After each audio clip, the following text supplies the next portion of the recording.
Le monde de la télévision américaine et plus largement celui du divertissement international est en deuil. Le 21 juillet 2025, la nouvelle est tombée comme un coup près.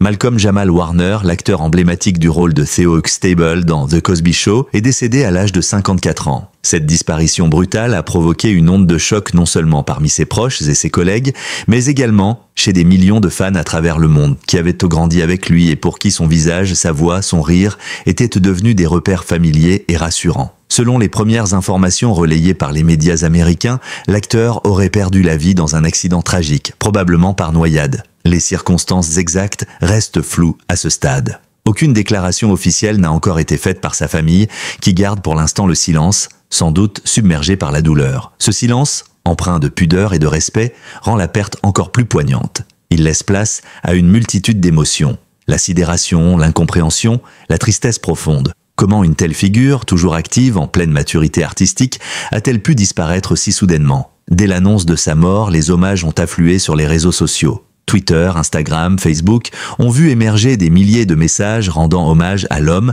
à l'acteur, au père de famille. Les hashtags Giorgio Rip, Malcolm, Jamal Warner et Giorgio Theo Forever sont devenus viraux en quelques heures, accompagnés de photos d'archives, de scènes cultes de The Cosby Show, de citations marquantes issues de ses interviews ou de ses œuvres poétiques. L'émotion est partout, partagée, collective. Pour beaucoup, Malcolm n'était pas qu'un acteur de série télévisée. Il était un membre de la famille, celui que l'on retrouvait chaque semaine à la télévision dans les années 1980 et 1990, celui que l'on voyait grandir sous nos yeux, évoluer, s'épanouir. Theo Huxtable, son personnage emblématique, n'était pas un simple rôle secondaire. Il était l'un des piliers de cette famille fictive, mais incroyablement réelle que constituait la famille Huxtable. Sa maladresse touchante, son humour naturel, sa complicité avec les autres membres du casting en faisaient un personnage inoubliable. Chaque téléspectateur avait l'impression d'avoir, à travers l'écran, un frère, un cousin, un ami en la personne de Theo. The Cosby Show, diffusé de 1984 à 1992,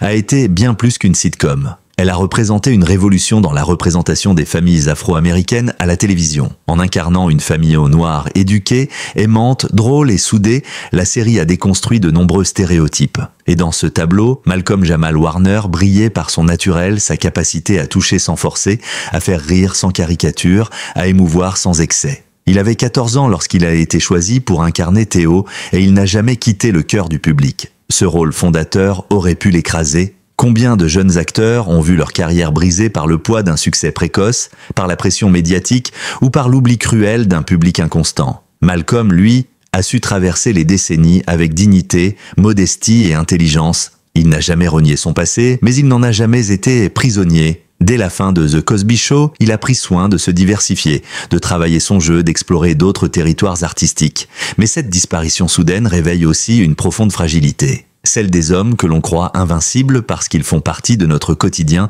depuis si longtemps. Malcolm Jamal Warner avait cette présence rassurante, ce charisme tranquille, cette voix chaude et posée qui inspirait confiance. Le savoir parti, alors qu'il animait encore récemment un podcast, qu'il collaborait sur des projets musicaux, qu'il apparaissait dans des séries comme The Resident ou 9-1, nous rappelle à quel point la vie est imprévisible, parfois cruelle. Il laisse derrière lui une épouse, une fille, mais aussi une œuvre multiple et cohérente. Acteur, réalisateur, musicien, poète, podcasteur. Malcolm Jamal Warner était un artiste complet, guidé par une quête de sens, d'authenticité et d'équilibre. Son refus du sensationnalisme, son amour des mots et de la musique, sa discrétion, sa bienveillance, en faisaient une personnalité rare dans l'univers, souvent tapageur de la télévision. Aujourd'hui, les générations se croisent dans le deuil. Les parents qui l'ont découvert dans les années 80 pleurent aux côtés de leurs enfants qui l'ont connu plus tard dans d'autres séries ou à travers sa musique. Il n'a jamais cessé de tisser des ponts entre les époques, entre les publics. Et c'est peut-être cela, son plus grand héritage, avoir été un trait d'union. Avant de devenir une figure emblématique de la télévision américaine, Malcolm Jamal Warner était un enfant rêveur du New Jersey, élevé par une mère déterminée à lui offrir un avenir prometteur. Né le 18 août 1970 à Jersey City, il porte le nom de deux figures historiques majeures, Malcolm X et le musicien Jas Ahmad Jamal. Une volonté explicite de sa mère, Pamela, de l'inscrire dans une lignée de conscience, de culture et d'expression noire. Dès l'enfance, le jeune Malcolm montre un intérêt certain pour les arts de la scène. Passionné de théâtre, il se produit dans des spectacles scolaires, lit avec avidité et développe une précocité qui n'échappe pas à sa mère, qui décide de le soutenir dans cette voie. Très tôt, elle l'inscrit dans des écoles spécialisées, lui offrant la possibilité de perfectionner son jeu, sa diction, sa posture. Il passe des castings pour des publicités, fait des apparitions dans de petites productions télévisées et montre déjà une aisance rare face à la caméra. À 14 ans, alors qu'il n'est encore qu'un adolescent curieux et plein d'énergie, Malcolm auditionne pour un rôle dans une nouvelle série que la chaîne NBC prépare, The Cosby Show. Il s'agit d'un projet d'envergure initié par l'humoriste Bill Cosby qui souhaite montrer une famille afro-américaine moderne, éduquée, aimante, à mille lieues des clichés et des représentations stéréotypées de l'époque. Lors du casting, Malcolm Jamal Warner fait mouche. Son naturel, sa spontanéité, sa capacité à faire vivre le personnage de Theo Huxtable avec une justesse incroyable séduisent immédiatement les producteurs. Il est choisi pour incarner le fils de Cliff Huxtable, un adolescent drôle, un peu maladroit, mais terriblement attachant. Le rôle de Theo est crucial. Il doit refléter les préoccupations de la jeunesse de l'époque, avec ses doutes, ses rêves, ses conflits familiaux, ses erreurs, mais aussi ses moments de complicité et d'amour. Dès les premiers épisodes diffusés à l'automne 1984, le public tombe sous le charme. Le succès est fulgurant. The Cosby Show devient en quelques semaines l'une des séries les plus regardées des États-Unis. Un phénomène culturel sans précédent. Dans un pays encore marqué par les tensions raciales, voir une famille noire instruite, aisée, bienveillante à l'écran change la donne. La série brise des barrières, ouvre des perspectives, inspire. Et Theo, le fils adolescent, en devient rapidement l'un des piliers. Avec sa coiffure en afro, son sourire espiègle et ses répliques savoureuses, Malcolm devient le grand frère de toute une génération. Il reçoit des lettres par centaines, se voit invité dans des émissions populaires et devient l'un des visages les plus reconnaissables du petit écran. Mais derrière le succès se cache une exigence quotidienne. Le rythme des tournages est intense, la pression constante. Pourtant, Malcolm reste concentré. Entouré d'acteurs chevronnés comme Felicia Rashad qui incarne sa mère à l'écran, ou encore Bill Cosby lui-même, il apprend sur le tas, absorbe les techniques, affine son jeu. Il est encouragé à développer son sens critique, à comprendre le rôle qu'il joue dans une série aussi symbolique et à envisager une carrière durable. Sa mère, toujours à ses côtés, veille à ce qu'il ne perde pas pied, à ce qu'il continue ses études tout en travaillant. Chaque nouvelle saison renforce sa popularité. Le personnage de Theo évolue, il passe de l'enfant rebelle à l'adolescent en quête de sens, puis au jeune adulte responsable. Le public grandit avec lui, s'identifie à ses joies, à ses échecs, à ses moments de doute. Malcolm Jamal Warner, lui, grandit aussi, humainement et artistiquement. Il apprend la discipline, la résilience, mais aussi l'importance d'un message. À travers Theo, il porte un discours plus large, celui de la jeunesse afro-américaine qui aspire à réussir, à aimer, à exister, loin des clichés habituels. Ce succès lui vaut une nomination aux Emmy Awards, reconnaissance majeure dans l'univers télévisuel américain. Mais surtout, il gagne le respect de ses pairs. On voit en lui un jeune acteur sérieux, talentueux, à la fois charismatique et humble. Contrairement à d'autres enfants stars qui sombrent dans les excès, Malcolm reste droit, déterminé, protégé par un entourage solide et une volonté de faire. À cette époque, il commence déjà à s'intéresser aux coulisses, la mise en scène, la production, la musique. Il observe les réalisateurs sur le plateau, s'initie à la technique, note tout, pose des questions. Il ne veut pas seulement jouer, il veut comprendre, maîtriser, créer. Ce regard curieux sur son métier fait de lui un artiste complet en devenir. The Cosby Show s'achève en 1992 après 8 saisons, mais Theo Huxtable reste à jamais gravé dans l'imaginaire collectif. Et Malcolm, désormais adulte, s'apprête à prendre son envol. Il aurait pu être prisonnier de ce personnage comme tant d'acteurs associés à un rôle unique. Mais dès la fin du feuilleton, il est déjà prêt pour l'après. Son histoire ne fait que commencer. Lorsque le rideau tombe sur The Cosby Show en 1992, Malcolm Jamal Warner n'a que 22 ans. Pourtant, il a déjà passé près de 10 années sous les projecteurs. Pour beaucoup, il est et restera Theo Huxtable, l'adolescent facétieux et attachant des années 90. Mais pour lui, une nouvelle étape s'amorce, une page blanche à écrire. Une étape à haut risque aussi, car le syndrome de l'enfant star est redoutable. Nombreux sont ceux qui disparaissent de l'écran ou sombrent dans l'oubli une fois la série culte achevée. Malcolm, lui, refuse cette fatalité. Il veut évoluer, se réinventer, diversifier ses horizons. La décennie qui suit sera décisive. En 1996, il obtient l'un de ses rôles majeurs d'après Cosby Show, en co-vedette de la sitcom Malcolm and Teddy, diffusée pendant 4 saisons sur la chaîne UPN. Il y incarne Malcolm McGee, Un jeune homme posé et ambitieux, en colocation avec un mécanicien excentrique, Eddie Sherman, interprété par Eddie Griffin. La série mise sur le contraste entre les deux protagonistes et sur un humour urbain, décomplexé, à 1000 lieues du ton feutré de The Cosby Show. Ce changement d'univers permet à Malcolm de casser son image d'adolescent sage et d'explorer un registre plus adulte, plus spontané. Parallèlement, il enchaîne les rôles dans des séries de télévisées à succès, souvent dans des second rôles mais toujours marquants. On le retrouve dans Touched by an Angel, Jeremiah, Jag, Dexter, Sons of Anarchy, Community, Suits, et plus récemment dans des séries médicales et policières comme The Resident et 911. Chaque apparition renforce sa réputation d'acteur solide, capable d'endosser des rôles variés, crédibles et nuancés. À travers ses choix de carrière, il démontre sa volonté d'être un caméléon de l'écran, en perpétuelle évolution. Mais Malcolm ne se contente pas d'agir devant la caméra. Dès la fin des années 1990, il passe de l'autre côté, en réalisant plusieurs épisodes de séries télévisées. Il réalise notamment des épisodes de The Cosby Show dans ses dernières saisons, mais aussi de Malcolm and Teddy, de Read Between the Lines et d'autres productions plus confidentielles. Ce travail de réalisation lui permet d'exprimer sa vision artistique ou de maîtriser le langage cinématographique sous un nouvel angle. C'est aussi pour lui un moyen de reprendre le contrôle sur son image, sur sa narration, sur le message qu'il souhaite transmettre. En 2011, il revient à un rôle principal dans Read Between the Lines, où il partage l'affiche avec Tracee Ellis Ross. Il y joue un psychologue, mari et père de famille, dans une série centrée sur l'équilibre entre vie professionnelle et vie personnelle. Ce rôle lui permet d'affirmer une maturité nouvelle, loin des jeunes rôles qui l'ont fait connaître. Son jeu est sobre, fin, rempli d'empathie, à l'image de ce qu'il est devenu. Bien que la série soit arrêtée après 2 saisons, elle contribue à conforter sa place dans un univers télévisuel en mutation où les représentations noires deviennent plus riches, plus diverses. En parallèle, la musique prend une place croissante dans sa vie.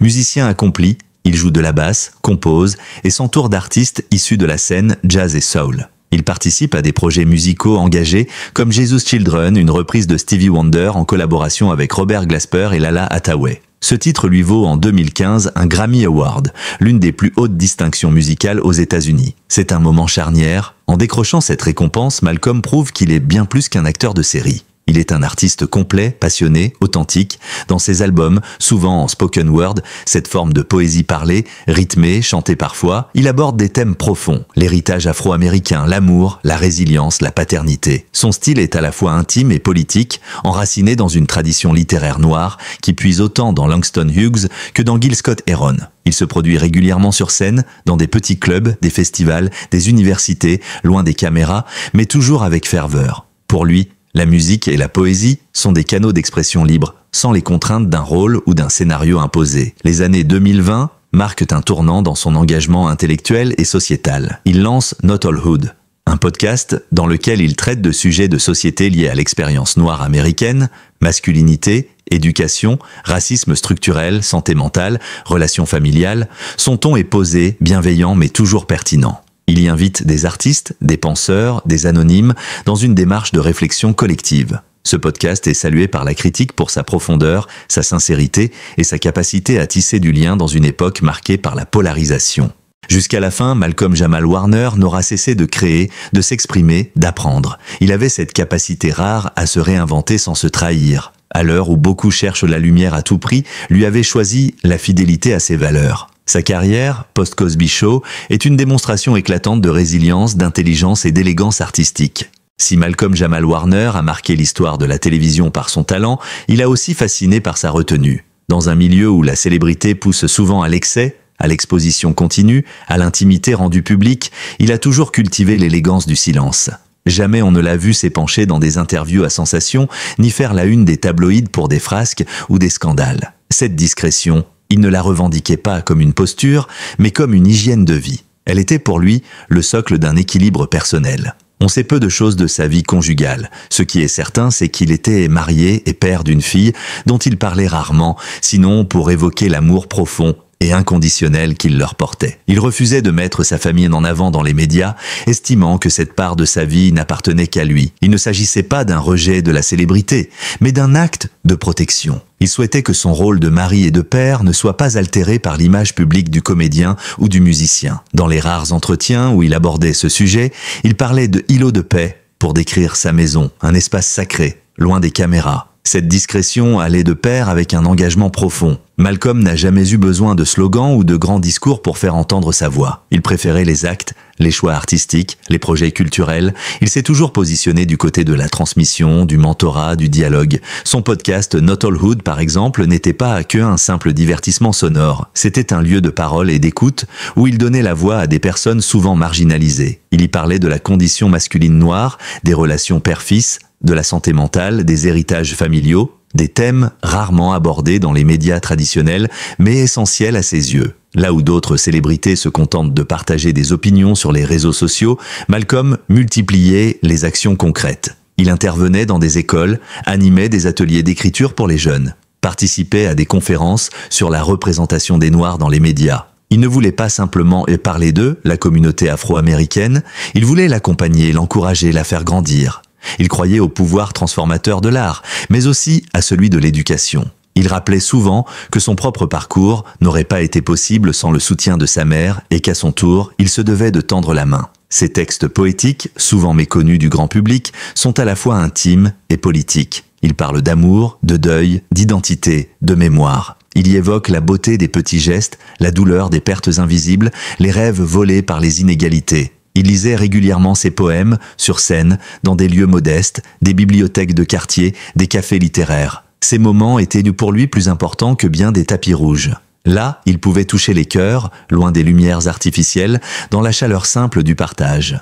Musicien accompli, il utilisait également la musique pour transmettre. Ses compositions, souvent instrumentales, alliaient jazz, funk, spoken word et portaient en elles une spiritualité douce, une invitation à l'introspection. Lorsqu'il remportait un Grammy Award en 2015, ce n'était pas une consécration médiatique mais une validation artistique pour un projet né de l'amitié, de la collaboration, de la sincérité. Il n'a jamais cherché les chars, mais la justesse. Dans ses engagements personnels, il portait aussi une réflexion sur la masculinité. Il dénonçait les injonctions à la dureté, au silence, à la performance permanente. Il invitait les hommes à pleurer, à se dire, à s'ouvrir. Il parlait de thérapie, de pardon, de vulnérabilité. Pour lui, être un homme, c'était être capable de douceur. C'était aussi être capable de transmettre. Il disait souvent que sa fille lui avait appris à aimer mieux, à écouter autrement, à ralentir. C'est cette sagesse, acquise à force d'expérience, de doute et de cheminement, qui faisait de Malcolm Jamal Warner un être à part. Un artiste habité par une quête intérieure, un père aimant, un mari fidèle, un poète sans bruit, mais non sans puissance. Il n'a jamais cherché la gloire éphémère, préférant la trace durable. Son parcours est une leçon, celle de l'équilibre entre lumière et ombre, entre présence et retrait, entre réussite et simplicité. À l'heure où tant d'icônes tombent dans l'outrance, il est resté droit, humble, ancré. Il n'était pas parfait, aucun être humain ne l'est, mais il avait cette rare qualité, celle d'inspirer sans écraser, d'élever sans dominer. Il nous laisse l'image d'un homme qui, malgré la célébrité, a su rester fidèle à l'essentiel, la famille, l'art, l'écoute, la transmission.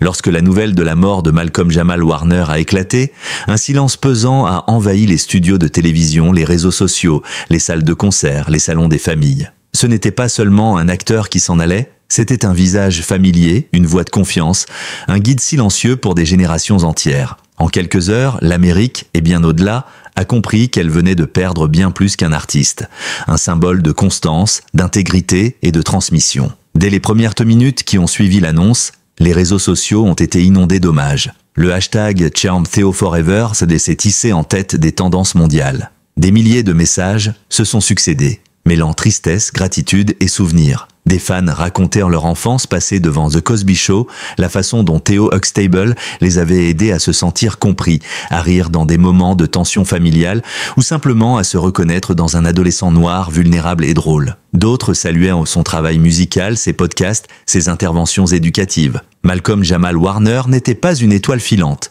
il était un phare. Les personnalités du monde du spectacle ont elles aussi exprimé leur douleur. Phylicia Rashad, sa mère à l'écran, a publié un message profondément émouvant évoquant son fils de lumière, sa source de fierté constante. Tracey Ellis Ross, Robert Glasper, Lala Hathaway, Sterling K. Brown, Viola Davis, tous ont salué son authenticité et son humilité. Même des figures éloignées de son univers ont pris la parole, des écrivains, des athlètes, des politiciens. Barack Obama lui-même a évoqué un artiste dont le parcours avait contribué à transformer l'image de la jeunesse afro-américaine à la télévision et dans l'imaginaire collectif. Les chaînes de télévision ont, dans les jours qui ont suivi, modifié leur grille de programme pour lui rendre hommage. NBC, la chaîne qui avait diffusé The Cosby Show, a rediffusé plusieurs épisodes emblématiques, notamment ceux centrés sur Theo, accompagnés de documentaires inédits sur la série et son impact sociétal. BET, OWN et PBS ont également diffusé des émissions spéciales, retraçant son parcours d'enfant star devenu artiste engagé. Ces émissions ont permis à une nouvelle génération de découvrir qui était Malcolm au-delà du personnage culte. Mais c'est aussi sur le terrain, dans les quartiers, les écoles, les centres culturels, que les hommages ont pris une dimension bouleversante. À New York, Chicago, Atlanta, Houston ou Los Angeles, des veillées ont été organisées. Des lectures de ses poèmes, des projections de ses performances, des performances musicales inspirées de ses compositions ont eu lieu. À Harlem, une fresque murale a été peinte en quelques heures à l'effigie de Theo, accompagnée de la mention « Legacy lives on ». Ce n'était pas qu'un hommage, c'était une reconnaissance collective, sincère, d'un héritage vivant. De nombreux appels ont été lancés pour la création d'une fondation portant son nom. L'idée serait de soutenir les jeunes artistes issus des minorités, de financer des ateliers de création, de poésie, de musique, mais aussi d'assurer une aide psychologique et éducative aux enfants stars confrontés aux pressions de la célébrité. Un projet à l'image de ce que Malcolm aurait sans doute voulu. Une œuvre utile, durable et tournée vers les autres. Au fil des jours, sa voix s'est mise à résonner différemment. Le dernier épisode de son podcast Not All Hood, publié à peine une semaine avant sa mort, a été réécouté des millions de fois. Dans cet épisode, il évoquait la notion d'héritage, la responsabilité de transmettre ce que l'on a reçu. Il parlait du silence comme d'un espace sacré, du temps qu'il faut pour devenir soi, du rôle qu'il jouait pour sa fille. Certains y ont vu une prémonition, d'autres un adieu discret à son image. Les universitaires se penchent déjà sur son œuvre, ses poèmes, ses choix de carrière, son impact culturel. Des études sont lancées sur l'influence de Theo Huxtable dans la représentation des Afro-Américains à l'écran. On évoque une série documentaire, un film biographique. Sa vie devient une matière à explorer, à comprendre, à faire fructifier. Car Malcolm Jamal Warner ne disparaît pas. Il entre dans la mémoire collective. Dans les foyers, on continue de revoir ces scènes cultes. Ce moment où Theo argumente avec son père sur l'importance d'apprendre de ses erreurs. Celui où il tente, maladroitement, d'impressionner une fille. Ou encore ces épisodes où il dévoile une sensibilité bouleversante. Tous ces instants restent vivants, parce qu'ils sont vrais, parce qu'ils résonnent encore pas. Et surtout parce que derrière l'acteur, il y avait un homme bon, discret, passionné, un homme qui, sans jamais élever la voix, a marqué des millions de cœurs. Un homme qui a su transformer une notoriété précoce en outil de création, de réflexion et d'amour. Un homme qui, jusqu'au bout, aura su rester fidèle à lui-même. Aujourd'hui, les projecteurs se sont éteints. Mais l'éclat de Malcolm Jamal Warner ne faiblira pas. Il est devenu une étoile fixe dans le ciel de la mémoire culturelle. Un repère, un exemple, un sourire éternel. Merci d'avoir regardé cette vidéo hommage à Malcolm Jamal Warner. Si son parcours vous a touché autant que nous, n'hésitez pas à liker cette vidéo et à partager vos souvenirs ou impressions en commentaire. Votre soutien est précieux et permet de faire vivre la mémoire de ceux qui nous ont marqués. Abonnez-vous à notre chaîne pour ne manquer aucune de nos prochaines vidéos dédiées aux grandes figures du cinéma, de la télévision et de la culture. Activez la cloche pour rester informé en temps réel. À très bientôt pour de nouveaux portraits, de nouvelles histoires et toujours plus d'émotions. Merci encore pour votre fidélité.